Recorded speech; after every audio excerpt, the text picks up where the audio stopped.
पाइधर चिंद्रा देवगा मंडल सभापति भारतीय जनता पार्टी। विकसित भारतर अमृतकाल परिप्रेक्षी में आमर गरीब कल्याण सेवा सुशासन अवसर में केन्द्र 11 वर्ष एवं राज्यर 1 वर्ष पूर्ति पालन पाई सारा राज्य स्तर में आमर आयोजन चली आज आम देवगा मंडल में आमर 9टी शक्ति केन्द्र प्रमुख मंडल कमिटी एवं मोर्चार सभापति मानक नहीं एक प्रस्तुति बैठक होता। आगामी दिन में आमर केन्द्रर विभिन्न योजना लोकाभिमुखी योजना एवं राज्य में मोहन सरकार 1 वर्षर लोकाभिमुखी योजना को पूरा तल स्तर में पहुँचाई विस्तृत योजना प्रस्तुत करागला खसड़ा प्रस्तुत करागला एवं आगामी पंचायत निर्वाचन आमर बड़ धरणर योजना ये स्थिरीकृत होती एवं लोकमानकर पाखरे आमर जो शासन व्यवस्था रही पहुँचेबू एवं लोकमानक भितर जो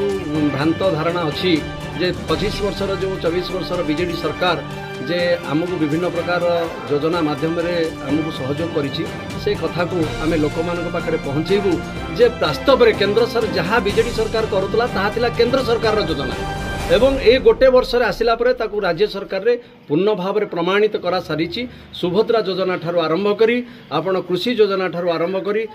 शताधिक योजना वर्तमान सुधा आमर केन्द्र रे अनुमोदित हो साराणी कैबिनेट रे अनुमोदित हो साराणी ये सब योजना को नहीं तल स्तर में पहुँचाई आगामी दिन में पंचायत निर्वाचन में तार सुफल आनिबा आमर लक्ष्य।